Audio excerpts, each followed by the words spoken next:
Welcome everyone. So in this video we are going to see how to implement regular falsi method using C++.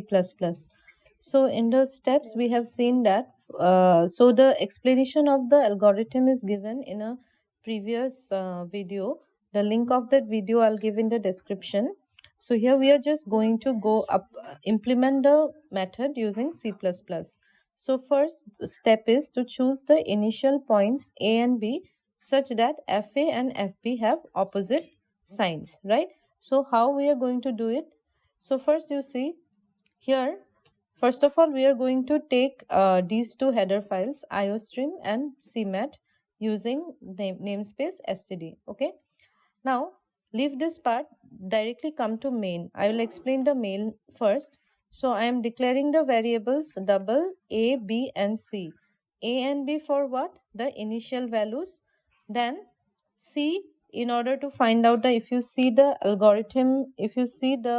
algorithm also, we will be applying this formula, right? We'll be applying, wait a second, we'll be applying this formula, right? Here in place of x of n we are using the c variable. So that's why we are declaring three variables. The data type is double and the tolerance value. Tolerance value, why we need? See, if we see the algorithm, we will continue this till f of x n is close enough to 0 or the tolerance value. So that is why we need these four variables. Then we are going to declare one more variable int max iter, that is how many iterations you will be performing, and initially we will start from iter equal to 0. That's why we are taking these variables. So I have explained here what are the variables that I will be using for my program. Now we are going to write this. So when the program will run, it will ask enter a and b. So cout enter a and b. So here in cin we are giving a and b. Then it will ask enter the desired tolerance, that is till what value you are going to check for f of c. So here we will enter some tolerance value and then the number of iterations. So how many times you want the steps to be repeated. So here we will give some maximum value iteration. Okay. Now as given in the algorithm, you will have to check if f of x in is close enough. Okay, so before that, here we after choosing the initial point, we will continue only if f of a and f of b have opposite signs. So we are going to check it. So when they will have opposite signs, if f of a into f of b is less than 0, that is one is positive and one is negative. When we multiply it, we definitely get less than 0.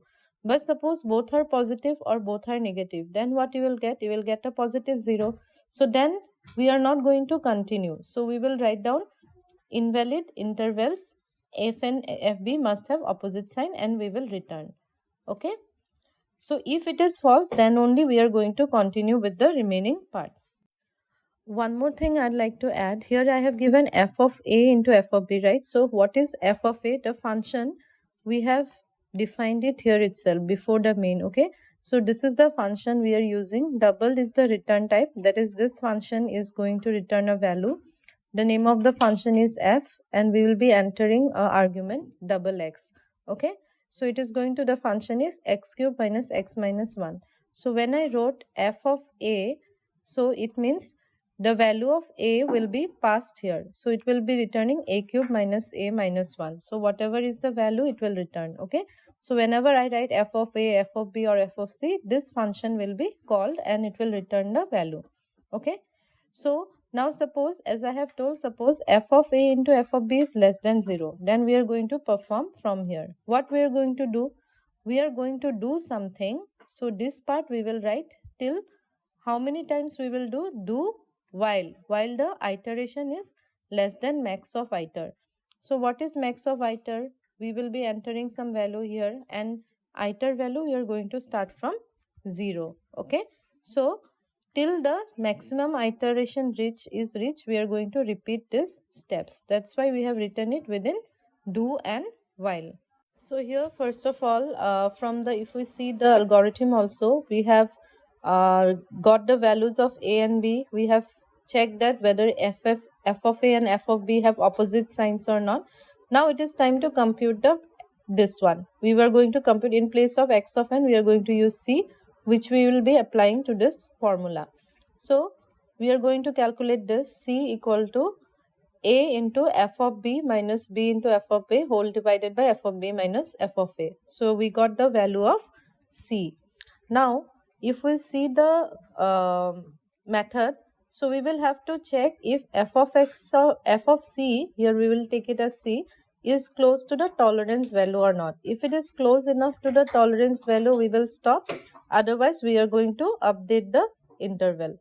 So here we will see if f of fabs of, that is the absolute value of f of c, is less than tolerance. If it is, then c is our root. We will display the root is approx c and we will return. If not, then we are going to update the value of a and b again. So what is the updation? So if we see the algorithm, so here if f of a into f of c is less than 0, then we are going to make b equal to b equal to x of n. Here in x of n, place of x of n, we are going to use c. So if it is true, that is if f of a is into f of c is less than 0, so here you see f of a into f of c is less than 0, we are going to make b equal to c, otherwise we are going to make a equal to c. And after end of this, we are going to increment the iteration also. So this process will keep on repeating till the iteration becomes less than iter. And within this period, if we don't find out the approximate root, that is till this after going through all this iteration, if fabs of f of c doesn't become less than tall, then we will come out of the root and loop, and it will mean that the method did not converge within the maximum number of iteration. So that is all about Regula Falsi method.